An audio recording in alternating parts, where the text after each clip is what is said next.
വാതിലൊന്നും അടച്ചിട്ടായിരുന്നെങ്കിലേ ബാക്കിയുള്ളവർക്ക് ഇതൊന്നും കാണണ്ടായിരുന്നല്ലോ.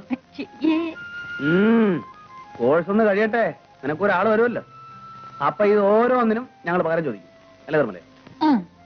പിന്നെ ഇവിടുത്തെ കാര്യപരിപാടികൾ കഴിഞ്ഞില്ലെങ്കിൽ ഞാൻ മാറിയിക്കാം. പോവണേ അവിടുന്ന്.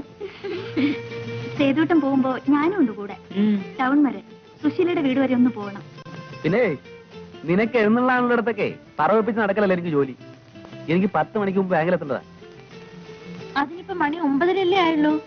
പോകുന്ന വഴിക്കൊന്ന് ഡ്രോപ്പ് ചെയ്തൂടെ? ഓ, അപ്പോഴേക്കും എത്തിയല്ലോ. അനിയത്തിയെ സപ്പോർട്ട് ചെയ്യാൻ അവൾക്ക് വേണ്ടി പറയാൻ നമ്മളല്ലാതെ പിന്നെ ആരാ ചെയ്തുവിട്ടാ? സമ്മതിച്ചേ. ഇതേ നീ കാറിലോട്ട് കയറിക്കോ, എവിടെ വേണമെങ്കിലും കൊണ്ടുവിടാം.